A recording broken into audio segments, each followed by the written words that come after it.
My name is Emma. I am 32 years old. I live in a small town in the United States. I work at a big superstore. I have two children, Oliver and Mia. My life looks normal from the outside, but inside my heart feels very tired. When I was 24 years old, I met a man named Daniel. He was tall and handsome. He had a bright smile. His eyes were kind. He made me laugh. He made me feel like I was the most important woman in the world.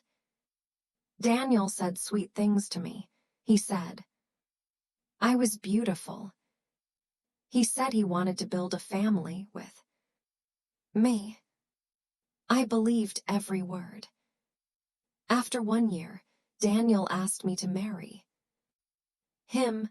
I said yes without thinking too much. I thought, this is love. This is forever. My parents were a little worried. They told me, Emma, take your time. But I didn't listen. I loved Daniel too much. I thought love was enough. At the start, our life was good. We lived in a small apartment. We cooked dinner together. We watched movies on the sofa. We laughed at silly jokes. I was happy. A few months after our wedding, I found out I was pregnant. I was so happy. Daniel seemed happy too. He kissed my stomach and said, I can't wait to meet our baby. But slowly, Daniel started to change. He came home late from work. He stopped talking to me kindly. He looked tired and angry most of the time. I thought, maybe he is stressed. Maybe he just needs some time. When Oliver was born, I cried happy tears. He was a beautiful baby boy with dark hair like his father. I wanted Daniel to be proud. I wanted him to hold Oliver close. But Daniel did not show much love. He held Oliver once, took a picture, and then said, I'm tired. I need to rest. I stayed up at night rocking Oliver to sleep. I changed all the diapers. I cleaned the house. I cooked meals. Daniel sat on the sofa watching sports or playing games on his phone. Sometimes I asked for help. He would say, you are the mom. You take care of it. Those words hurt me, but I stayed quiet. I thought, if I work harder, he will love me again. 2 years later, I had Mia, another beautiful baby. She had big brown eyes and a soft smile. Daniel didn't even come to the hospital when she was born. He said he was busy with work. I held my newborn daughter alone and cried. When Daniel finally visited, he stayed only 15 minutes. He brought no flowers, no smile, just a tired face and a quick kiss on my forehead. At home, life got harder. Daniel spent more time outside. He worked late. Sometimes he stayed out all night. He said he was with friends. I believed him because I wanted to. I didn't want to see the truth. One night, Oliver had a high fever. I called Daniel many times. He didn't answer. I took Oliver to the hospital alone. I held his small hand the whole time.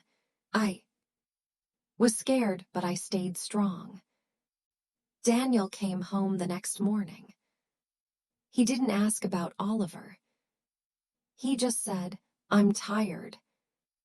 Don't bother me."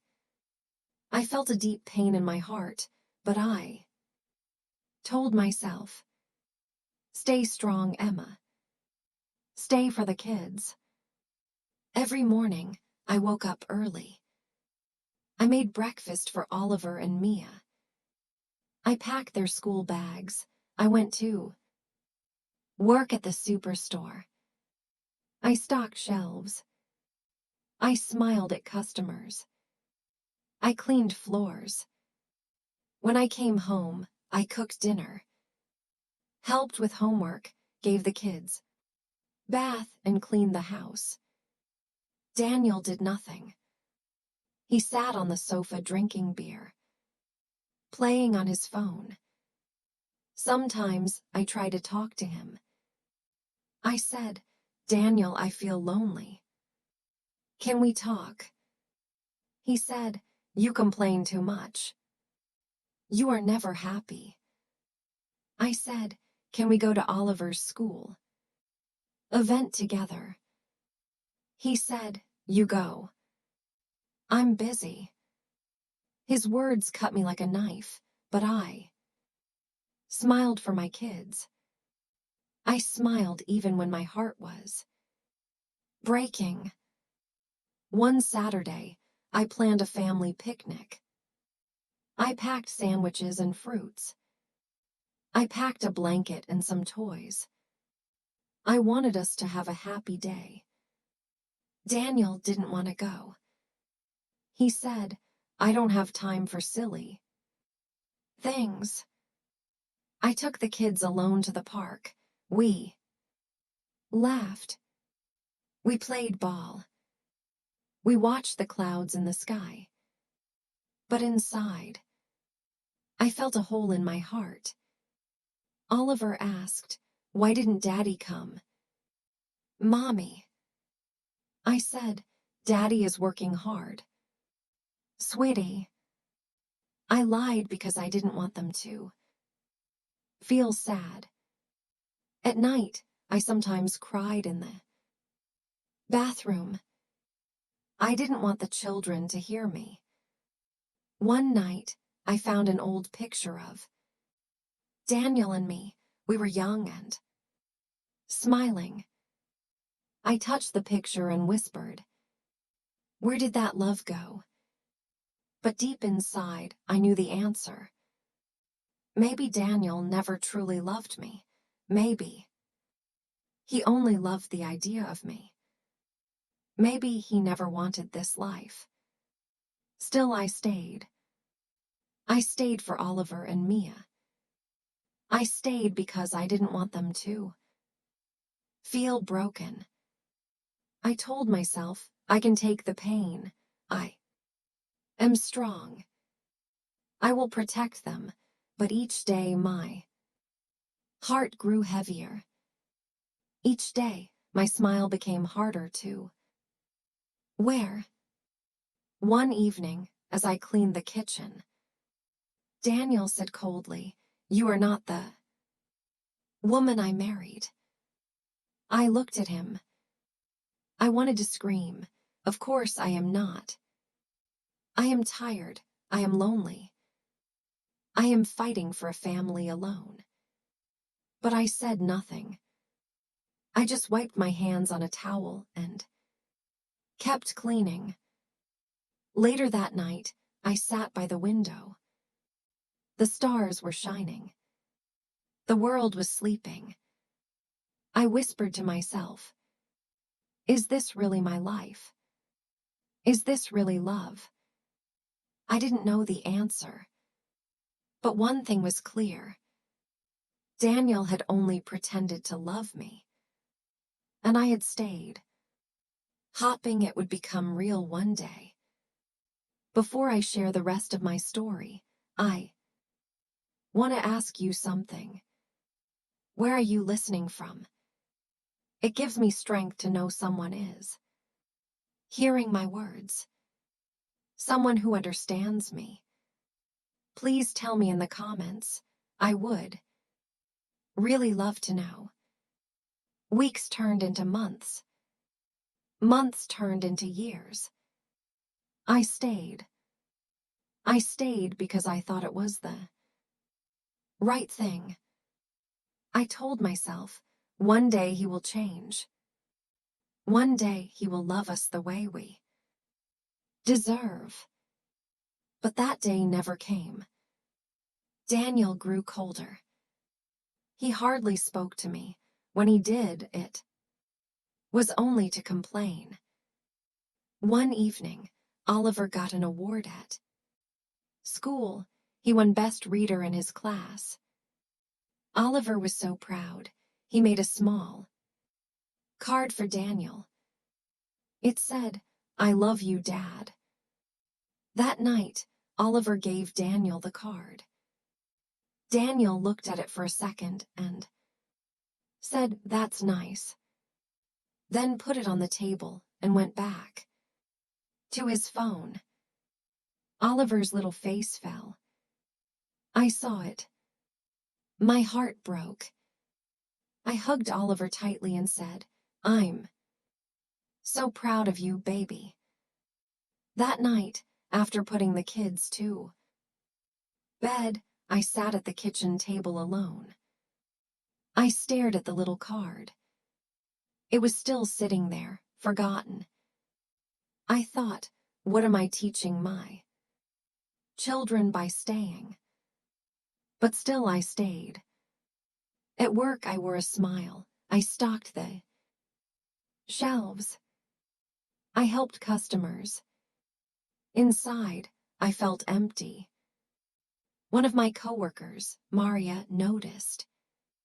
She said, "Emma, are you okay? You look tired." I smiled and said, "I'm fine, just busy with the kids." I never told anyone the truth. I carried my sadness like a heavy backpack. One afternoon, I was working in the cleaning aisle. My manager came over and said, "Emma, you have been working so hard."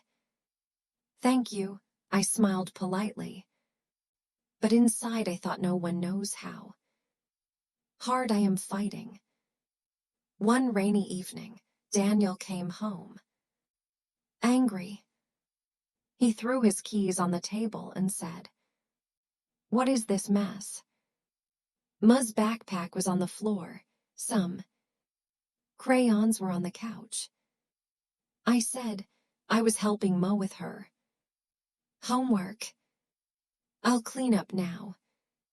He shook his head and said, "You can't even keep the house clean. What do you do all day?" His words were sharp like knives. I wanted to scream. I work, I take care of the kids, I clean, I do everything. But I stayed silent. I picked up the crayons and put the backpack away. That night, when Daniel was asleep, I sat in the living room. The rain tapped against the windows. I felt tired. Tired of pretending. I looked at our wedding photo. It was dusty. Forgotten. Like our love. I whispered, "Is this all there is?" The next morning, Daniel left early. No goodbye. No kiss. I made breakfast for Oliver and Ma. Pancakes with little smiley faces. They laughed and said, "Thanks, Mommy." Their laughter was like music. It gave me strength. After dropping them at school, I drove to work. The sky was gray. My heart felt the same. At the superstore, I met a new worker. His name was Chris. He was friendly and kind. He said, "You have a beautiful smile. Emma, you should smile more often." I thanked him and quickly walked away. It felt strange to hear something kind. I wasn't used to kindness anymore. Weeks passed. Chris became a friend. He always said hello. He always asked, "How are you today?" It felt good to be seen, to be heard. One evening after work, Maria invited me for coffee. I said yes. I needed to feel like a real person. Again, not just a wife and a mother. At the coffee shop, Maria said, "Emma, you deserve to be happy too." Her words hit me hard. Happy. I almost forgot what happiness felt like. I went home that night and sat by the window. The stars were out again. I thought about my children. I thought about my life. Was I really doing the right thing by staying? Was I showing them that love was cold and silent? Another month passed. Daniel forgot my birthday. There was no card, no hug, no happy birthday. I cooked dinner as usual. I put the kids to bed. I cleaned the kitchen. I sat alone in the dark. I whispered, "Happy birthday, Emma," to myself. The next day, Maria surprised me with a small cupcake and a candle at work. She said, "Make a wish." I closed my eyes. I wished for strength. I wished for peace. I didn't wish for Daniel to love me anymore. I knew that wish was already dead. One Sunday morning, Daniel left early. He said he was going fishing with friends. I spent the day with Oliver and Ma. We painted pictures. We baked cookies. We laughed. I felt happy. That night I tucked them into bed. I kissed their soft cheeks. I whispered, "You are loved." Ways. Then I sat at the kitchen table again. Daniel came home late. He smelled like beer. He didn't look at me. He went straight to bed. I stayed in the kitchen for a long time. I looked around the small house. I thought about all the years I gave. I thought about all the smiles I forced, all the tears I hid, all the times I stayed silent. And I thought about my children. I wanted them to see real love, not pretend love. I wanted them to know that love is kind. Love is warm. Love makes you feel safe. Daniel didn't love me. Maybe he never really did. Maybe he only loved himself. I realized something important that night. I deserved better. Not just for me, but for Oliver and Ma. They deserve to see their mother happy. They deserve to see what real love looks like. I wiped my tears. I stood up, and for the first time in a long time, I started to imagine a different life. A life without pretending. A life where I could breathe again. A life where love was real.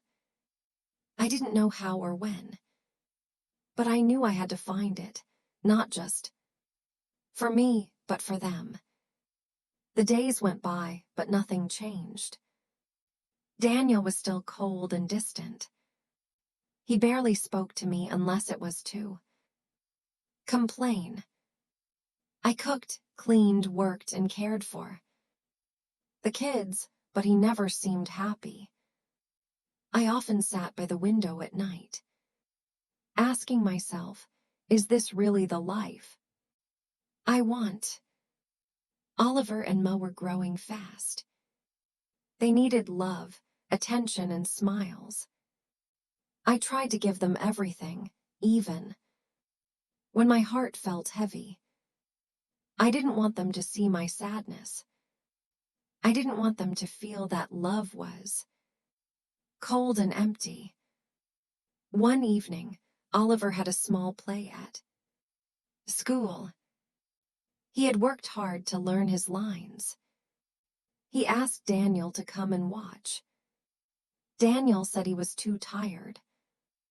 I saw the sadness in Oliver's eyes, but he said nothing.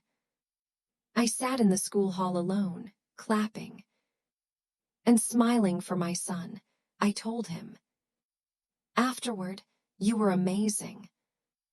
I'm so proud of you." But inside, my heart broke.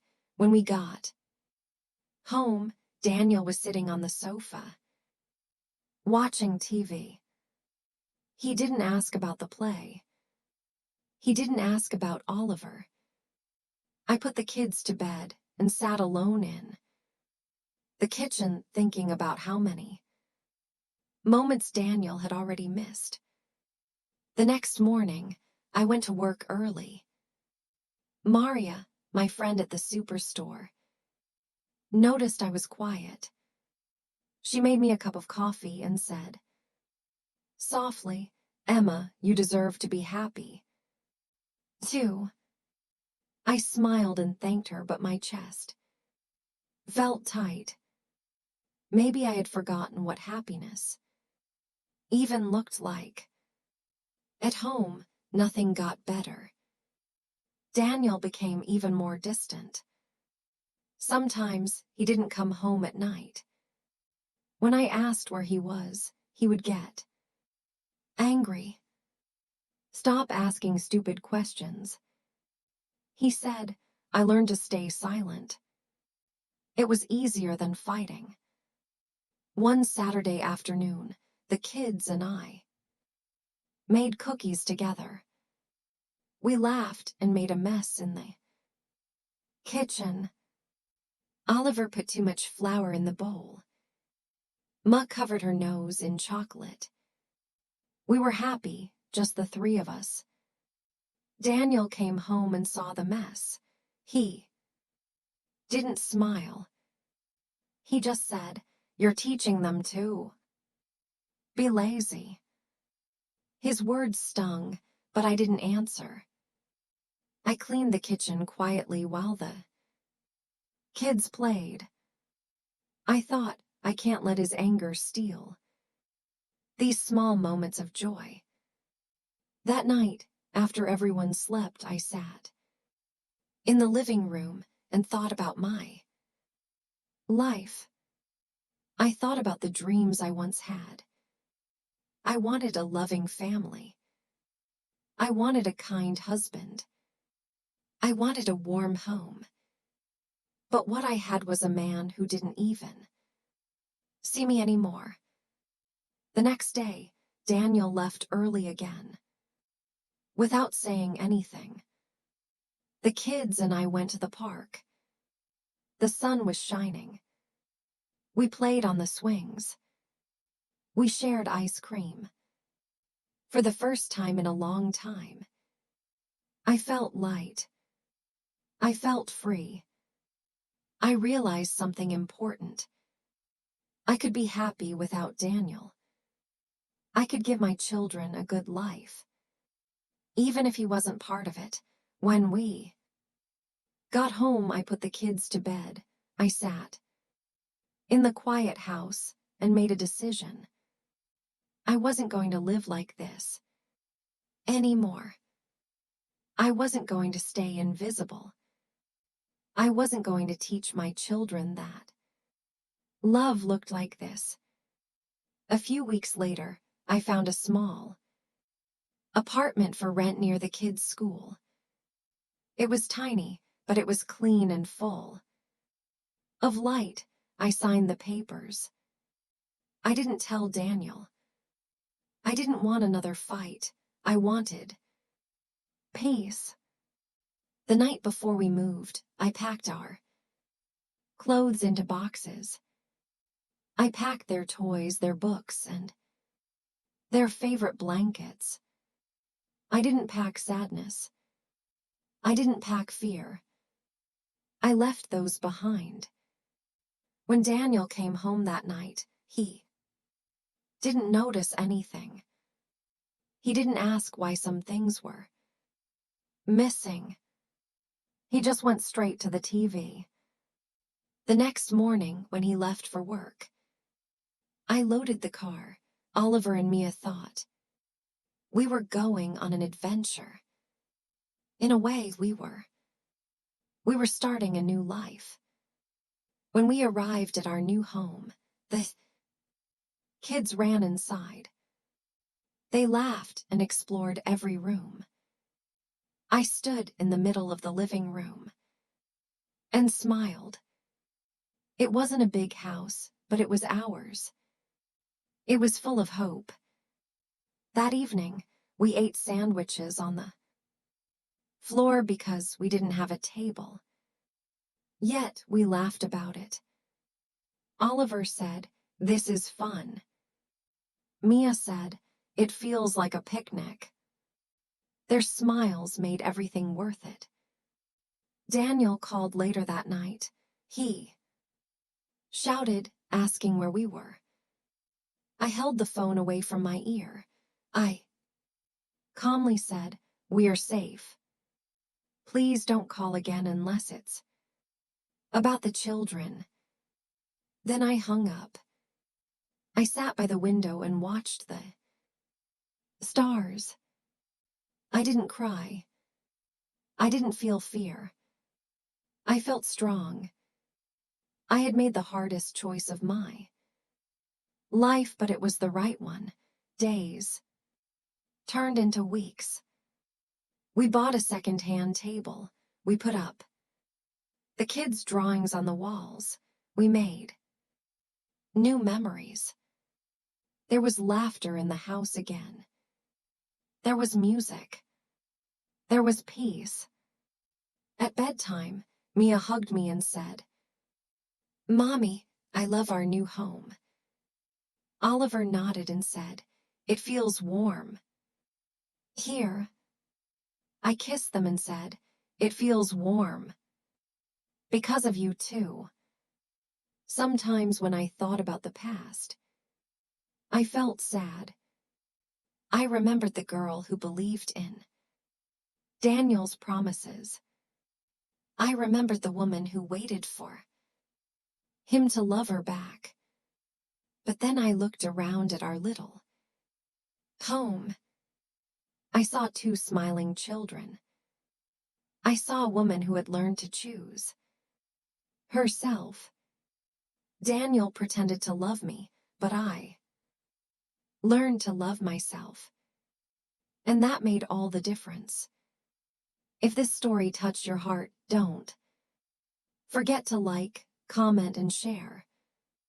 More emotional and inspiring stories are coming soon.